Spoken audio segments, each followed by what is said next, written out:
नमस्कार, 20 मिनट में 20 खबरें देख रहे हैं आप। मैं हूं आपके साथ मनीष शर्मा। हम अगले 20 मिनट में आपको देश और दुनिया की 20 ऐसी खबरें बताने वाले हैं जो इस वक्त न केवल सुर्खियों में है बल्कि दिलचस्प और अहम भी है। तो चलिए शुरू करते हैं 20 मिनट में 20 खबरों का ये सिलसिला। और सबसे पहले देखते हैं राजस्थान की कौन कौन सी खबरें इस वक्त अहम है। भरतपुर में सेवर थाना इलाके के कुम्हा गांव में मंगलवार की देर शाम गांव के ही एक चौराहे पर एक शख्स ने गांव के ही एक व्यक्ति की बेरहमी से हत्या कर दी और आरोपी हत्या करने के बाद हथियार लेकर सेवर थाने पहुंच गया। बताया जा रहा है कि धनपाल नाम का शख्स अपने खेत से काम करके घर लौट रहा था। तभी रास्ते में गांव के ही मुकेश नाम के शख्स ने उसे रोक लिया। धनपाल और मुकेश की किसी बात को लेकर पहले से ही कहासुनी चल रही थी, जिसके बाद दोनों में फिर से कहासुनी शुरू हो गई और फिर मुकेश ने दराती लेकर धनपाल का गला दे दिया। इस वारदात की खबर जैसे ही धनपाल के परिजनों को लगी, वो मौके पर पहुंचे और धनपाल को बचाने की कोशिश की, लेकिन आरोपी ने धनपाल की पत्नी, उसके बेटे और एक रिश्तेदार पर भी दराती से हमला कर दिया, जिसमें तीनों गंभीर रूप से घायल हो गए। वारदात के बाद मुकेश हथियार लेकर सेवर थाने पहुंचा और पुलिस को पूरी घटना के बारे में बताया, जिसके बाद पुलिस ने आरोपी को गिरफ्तार कर लिया। इस पलटे हुए ट्रक की तस्वीर देखकर ही अंदाजा लगा सकते हैं कि क्या हुआ होगा इसके ड्राइवर और खलासी के साथ। पुलिया के बीचों बीच बने डिवाइडर पर पलटे इस ट्रक के ड्राइवर की जहां मौके पर ही मौत हो गई, वहीं इसके खलासी की हालत गंभीर है। बताया जाता है कि हिमाचल प्रदेश का ये ट्रक लालसोट से दौसा की ओर आ रहा था। इस दौरान नेशनल हाईवे 21 पर स्थित लालसोट बाईपास पुलिया पर ये ट्रक अनियंत्रित होकर पलट गया। ट्रक पलटने की वजह से ट्रक ड्राइवर और खलासी अंदर ही फंसे रह गए। बाद में मौके पर पहुंची पुलिस ने कड़ी मशक्कत के बाद दोनों को बाहर निकाला, लेकिन तब तक ट्रक ड्राइवर की मौके पर ही मौत हो गई और खलासी को गंभीर हालत में जिला अस्पताल में भर्ती करा दिया गया है। दौसा कस्बे में ये लालसोट पुलिया के ऊपर, हाईवे के ऊपर ये ट्रक है। ये हिमाचल प्रदेश पासिंग है, वो पलटा खा गया। इसमें अखबार की डब्बी भरी हुई है, जिसमें ट्रक के अंदर 2 व्यक्ति थे, ड्राइवर और खलासी। दोनों इंजर्ड हुए, जिसमें ड्राइवर की डेथ हुई है और खलासी भी गंभीर रूप से घायल है। इनको दोनों को निकाल करके गाड़ी से और एम्बुलेंस से इनको हॉस्पिटल पहुंचाया गया।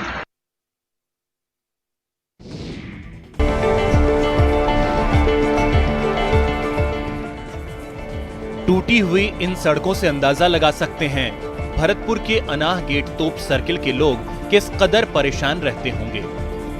यहाँ के लोगों का कहना है कि जलदाय विभाग और विद्युत विभाग के अधिकारियों की वजह से उन्हें भारी परेशानी का सामना करना पड़ता है। दरअसल इस इलाके में जलदाय विभाग की मुख्य पाइपलाइन अक्सर टूट जाती है। इसकी वजह से सड़क पर पानी भर जाता है और सड़कें धंस जाती हैं।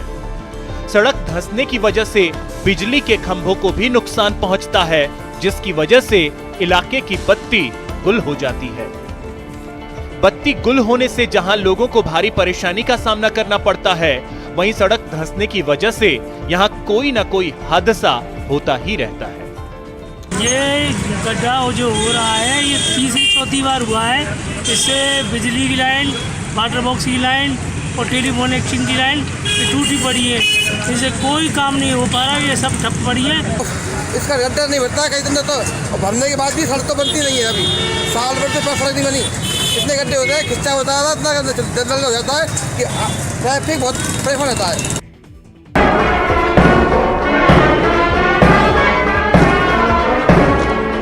राजस्थान के senior IPS officer ML Lathar को राजस्थान पुलिस का नया मुखिया नियुक्त कर दिया गया है। इसके लिए कार्मिक विभाग ने आदेश भी जारी कर दिए हैं। आपको बता दें कि एमएल लाठर 1987 बैच के आईपीएस ऑफिसर हैं। लाठर मूल रूप से हरियाणा के रहने वाले हैं, जिन्होंने केमिस्ट्री, जूलॉजी और बॉटनी में बीएससी तो वहीं ऑर्गेनिक केमिस्ट्री में एमएससी की शिक्षा प्राप्त की है। अपने सेवा काल के दौरान बेहतरीन कार्य करने पर लाठर को पुलिस पदक, गैलेंट्री राष्ट्रपति पुलिस पदक और राष्ट्रपति पदक से सम्मानित किया जा चुका है।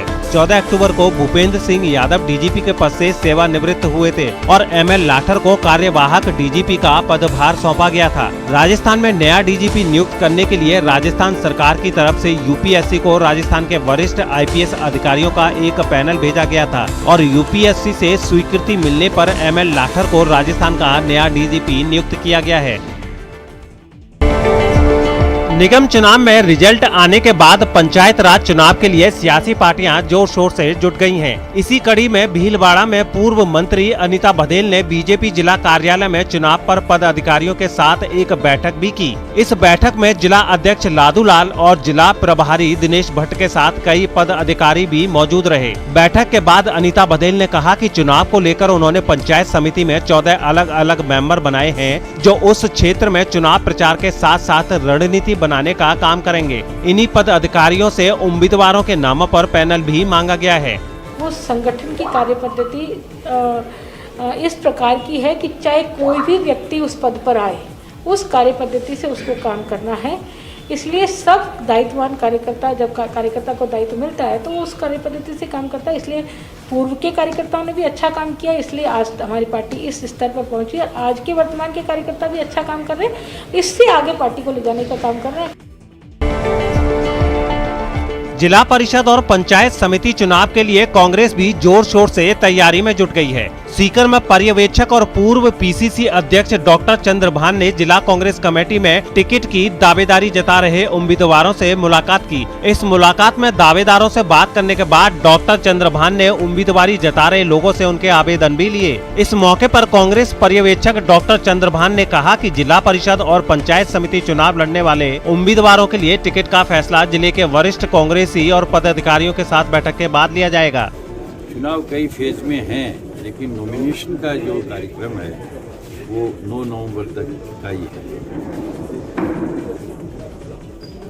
इन चुनाव में पार्टी दलीय आधार पर चुनाव लड़ रही है। प्रक्रिया चुनाव की शुरू हो गई है, इसलिए उम्मीदवारों का जो चयन है वो एक महत्वपूर्ण है।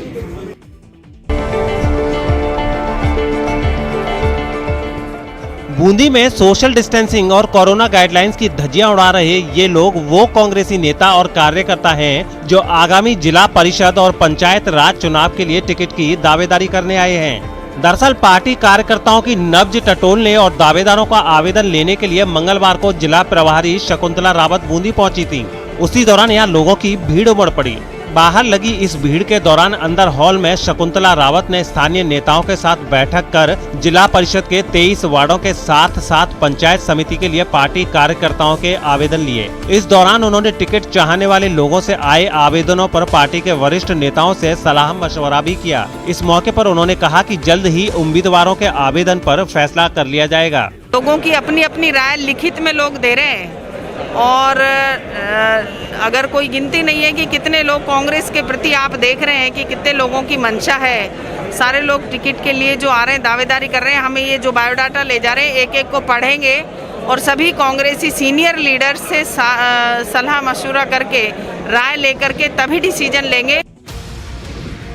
इस बार निगम चुनाव में बीजेपी, कांग्रेस और निर्दलीय समेत 8 दलों के उम्मीदवार मैदान में उतरे थे, लेकिन जयपुर में 10,000 से ज्यादा लोगों ने नोटा पर बटन दबाकर सबको हैरान कर दिया। कई दिनों तक बड़ी पार्टियों के साथ साथ निर्दलीय और छोटी पार्टियों के उम्मीदवारों ने घर घर जाकर लोगों से वोट अपील की थी, मैन टू मैन बात भी की थी, लेकिन 10,500 से ज्यादा मतदाताओं ने सबको खारिज कर दिया। इन्होंने किसी प्रत्याशी को चुनाव के बजाय नोटा का बटन दबा दिया। आपको बता दें कि निगम ग्रेटर में 6,500 से ज्यादा, हेरिटेज में 4,000 से ज्यादा मतदाता ऐसे रहे जिन्होंने नोटा का बटन दबाया है। खास बात ये कि जीत हार के गणित के सामने आने के बाद ये साफ हुआ है कि निगम ग्रेटर और हेरिटेज में बीएसपी, एनसीपी और आरएलपी को मिलाकर जितने भी वोट आए उससे नोटा के वोटों की संख्या बेहद कम थी।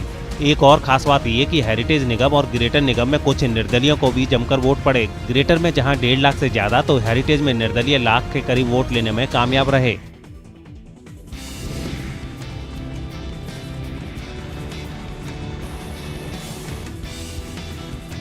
देश की राजधानी दिल्ली भी अब डूंगरपुर की राह चलेगी।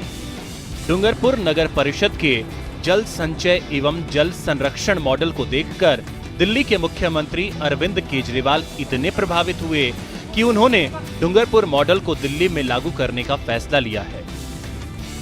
जल संचय को लेकर डूंगरपुर मॉडल का अध्ययन करने दिल्ली से जनप्रतिनिधियों और अधिकारियों की एक टीम भी जल्दी ही डूंगरपुर का दौरा करने वाली है। आपको बता दें, स्वच्छता, पर्यटन, पर्यावरण संरक्षण और जल संचय को लेकर डूंगरपुर में कई मॉडल पर काम हो रहे हैं। इसी में एक है जल संचय एवं जल संरक्षण। जिसके परिणाम से लेकर दिल्ली सरकार आश्चर्यचकित है और वो इस मॉडल को दिल्ली में भी लागू करना चाहती है। दरअसल डूंगरपुर नगर परिषद ने शहर में जल संचय एवं जल संरक्षण के लिए घरों में वाटर हार्वेस्टिंग सिस्टम लगाए हैं। सूख चुके हैंडपंप्स को रिचार्ज करने के लिए उन्हें वाटर हार्वेस्टिंग सिस्टम से जोड़ा गया है। वहीं पुरानी बावड़ियों की खुदाई भी करवाई गई है, जिससे शहर की कई कॉलोनियों में पानी की सप्लाई हो रही है। शहर के जितने भी कुएं बाव थे उनकी सफाई कराई, उनको गहरे कराए और 8 लाख लीटर पानी प्रतिदिन हमने जलदाय विभाग को देना प्रारंभ किया, जिससे शहर की काफी कुछ ये कह सकते हैं समस्या का निदान हुआ। जब हमने वाटर हार्वेस्टिंग का काम किया तब उनके पानी का लेवल और पानी के टीडीएस चेक किए और उसी दिन दूसरे साल हमने उनके वापस पानी का लेवल और पानी के टीडीएस चेक किए, जो टीडीएस करीब मात्र 300 टीडीएस तक कम हुए और पानी का लेवल भी करीबन 20-25 फीट बढ़ा।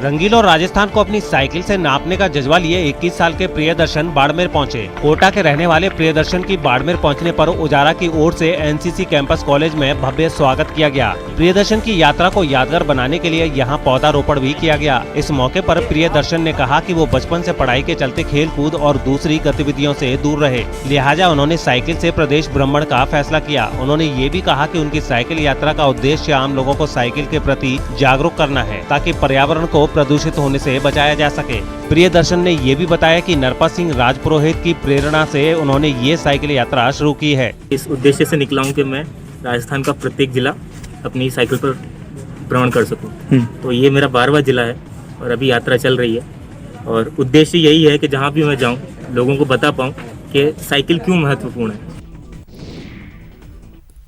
तो चलिए 20 मिनट में 20 खबरों में आपको दिखाते हैं अब दूसरे प्रदेश की खबरें। उत्तर प्रदेश के गाजियाबाद के भोपुरा इलाके में 500 से ज्यादा झुग्गियों में अचानक आग लग गई। ये आग इतनी भीषण थी कि कई किलोमीटर दूर से ही इसकी लपटें नजर आ रही थी। आसपास के लोगों का कहना है कि यहाँ बनी झुग्गियों में से कुछ झुग्गियों में कबाड़ के गोदाम बने हुए थे और इसमें कई क्विंटल पॉलिथीन और वेस्ट मटेरियल स्टोर किया जाता था। हो सकता है किसी वेस्ट मटेरियल के साथ रखे केमिकल की वजह से ये आग लगी हो और फिर ये आसपास की बने झुग्गियों में फैल गई थी। आग लगने की खबर मिलते ही फायर ब्रिगेड की टीम मौके पर पहुंच गई थी और कड़ी मशक्कत के बाद उन्होंने आग पर काबू पा लिया। गनीमत रही कि आग की वजह से किसी की जान नहीं गई। टीला मोड़ थाना क्षेत्र पड़ता है, यहाँ पे एक जगह आग लगी हुई है। तत्काल मौके पर पहुंचे और फायर सर्विस की गाड़ी हमारे मौके पर पहुंच गई थी, तो आग को हमने फैलने से रोक लिया है। फिलहाल आग नियंत्रित है और हम 2-3 घंटे में इस पर पूरी तरीके से काबू पा लेंगे। आग के कारणों की जानकारी की जा रही है, शीघ्र ही ये पता दिया जाएगा आपसे। बिहार में तीसरे चरण के लिए चुनाव प्रचार के दौरान सीएम नीतीश कुमार को लोगों के विरोध का सामना करना पड़ा। वो चुनाव प्रचार के लिए मधुबनी पहुंचे और जैसे ही उन्होंने मंच से भाषण देना शुरू किया, ठीक उसी वक्त भीड़ में शामिल किसी आदमी ने उनकी तरफ प्याज फेंक दिया। मुख्यमंत्री की तरफ प्याज फेंके जाने पर वहां मौजूद सुरक्षाकर्मी भी हरकत में आ गए और उन्होंने आरोपी को रोकने की कोशिश की, लेकिन सीएम ने उन्हें ऐसा करने से मना कर दिया।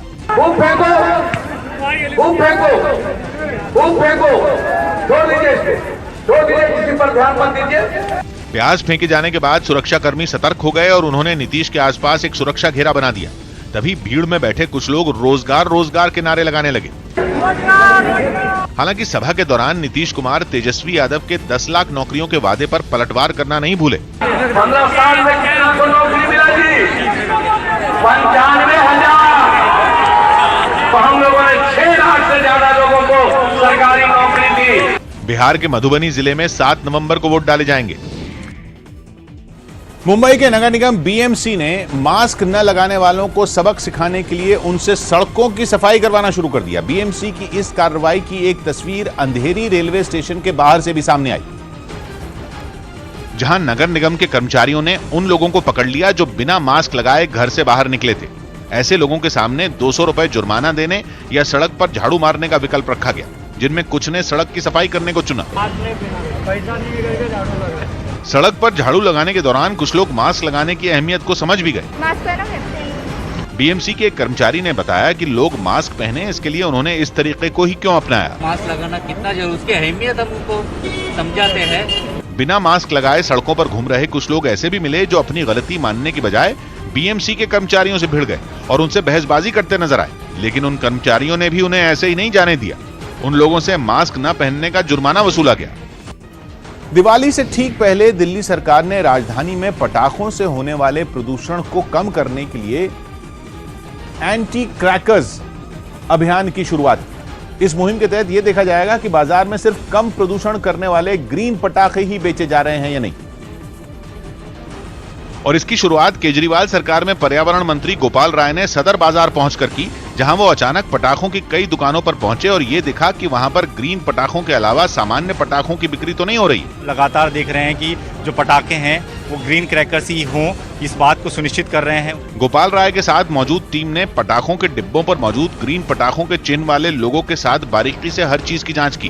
ग्रीन क्रैकर पैदा कर जो बनाती हैं कंपनियां, उन्हीं से यहाँ पर लोगों के साथ जो है वो पटाखे मौजूद हैं। सदर बाजार के बाद पर्यावरण मंत्री चांदनी चौक पहुंचे, जहां नई सड़क पर मौजूद पटाखों की कई दुकानों पर उन्होंने छापा मारा और ये जांच की कि वहां भी ग्रीन पटाखों की ही बिक्री की जा रही हो। दावा है कि ग्रीन पटाखे सामान्य पटाखों की तरह ही आवाज करते हैं, लेकिन उनसे प्रदूषण काफी कम होता है। सामान्य पटाखों की तुलना में ग्रीन पटाखों से 40 से 50% तक कम नुकसान पहुंचाने वाली गैस पैदा होती है। ग्रीन पटाखों को इस तरह बनाया जाता है कि जलने के बाद ये पानी के कण बनाते हैं और यही पानी पटाखों के साथ निकलने वाले पार्टिकुलेट मैटर को सोख लेता है। साथ ये पानी हवा में मौजूद सल्फर डाइऑक्साइड और नाइट्रोजन डाइऑक्साइड जैसी जहरीली गैसों को भी कम कर देता है। दिल्ली में करीब 7 महीने बाद अंतर्राज्यीय बस सेवा शुरू कर दी गई, यानी दिल्ली से दूसरे राज्यों तक जाने वाली बसें या दूसरे राज्यों से दिल्ली आने वाली बसें चलने लगी, जिसके लिए आनंद विहार बस अड्डा और वहां खड़ी सभी बसों को सैनिटाइज किया गया ताकि कोरोना वायरस को फैलने से रोका जा सके। ISBT आनंद विहार में हम मौजूद हैं। एक बस के अंदर देखिए किस तरह से सैनिटाइजेशन का काम बस के भीतर चल रहा है। बसों में सफर के दौरान यात्रियों के लिए मास्क पहनना भी जरूरी है। यही नहीं, 15 नवंबर तक 50% बसों को ही चलाने की इजाजत दी गई है। कोविड से पहले की बात करें तो बताया जा रहा है कि तकरीबन 500-600 बसें एक दिन में यहाँ से चलती थी, लेकिन अभी संख्या कम। कोरोना के खतरे की वजह से मार्च में अंतर्राज्यीय बस सेवा बंद कर दी गई थी, जिसे अब सावधानी के साथ धीरे धीरे खोला जा रहा है। जो स्कैनर है उसको काफी लंबा बनाया गया ताकि वो स्कैन कर सके। जो कुर्सियां हैं बैठने की, उनके बीच में भी क्रॉस का मार्क आपको नजर आएगा। भले ही दिल्ली के अलग अलग बस अड्डों से दूसरे राज्यों के लिए बसें रवाना की गईं, लेकिन पहले दिन यात्रियों की संख्या कम रही। दिल्ली में त्योहारों पर खरीदारी करने के लिए घरों से बाहर निकले लोग कोरोना से बेपरवाह दिखे। त्योहारों पर भीड़ भाड़ की एक तस्वीर सदर बाजार से भी सामने आई, जहां लोगों की इतनी भीड़ देखी गई कि वहां पैर रखने तक की जगह दिखाई नहीं दी। यही वजह रही कि वहां तक पहुंचने के लिए गाड़ियों के अंदर जाने पर रोक लगा दी गई, लेकिन लोगों पर इसका कोई फर्क पड़ता नजर नहीं आया। वो इतना सब कुछ होने के बावजूद कोरोना संकट के बीच पैदल ही आगे बढ़ते रहे और खरीदारी में व्यस्त दिखे। इस कदर लोग यहाँ पर आए हुए हैं शॉपिंग के लिए। सदर बाजार की अगर बात करें तो ये दिल्ली का सबसे बड़ा होलसेल मार्केट है। राजधानी में लगातार कोरोना मरीज बढ़ने के बाद भी कुछ लोग महामारी से बेखौफ दिखे। डर नहीं लग रहा, अभी तो कोरोना है ही, पर डर तो खत्म हो गया। इस बीच नीति आयोग ने भी आशंका जताई कि त्योहारों पर बाजारों में भीड़ बढ़ने से कोरोना मरीज बढ़ सकते हैं। श्योर करना है सब ने मिलके कि संयम और भी गहरा करिए। हालांकि बाजार की एंट्री पर मौजूद सिविल डिफेंस के कुछ लोग और पुलिस वाले उन लोगों को टोकते नजर आए जो बिना मास्क पहने वहां घूमते मिले। कुछ लोगों का तो इसके लिए चालान भी काटा गया।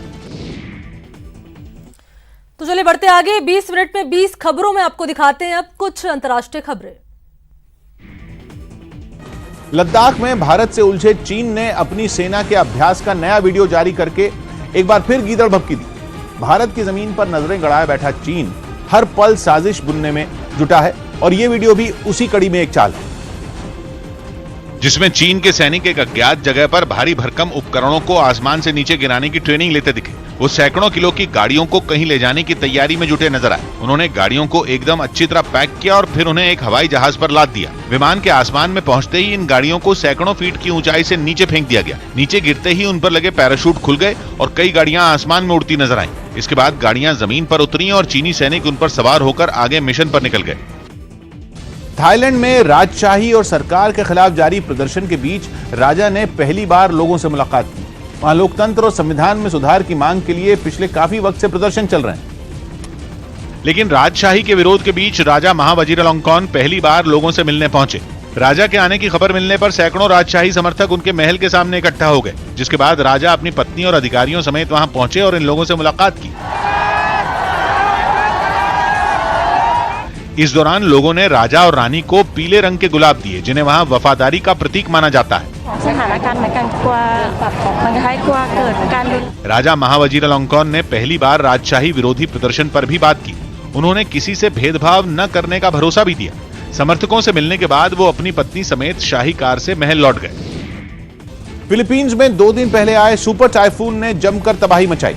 साल के दुनिया के इस सबसे ताकतवर तूफान ने 20 से ज्यादा लोगों की जान ले ली। इसके अलावा भयानक बाढ़ और तेज हवा की वजह से करीब 13,000 घर भी तबाह हो गए, जिनकी बर्बादी का मंजर आसमान से ली गई तस्वीरों में साफ साफ नजर आया।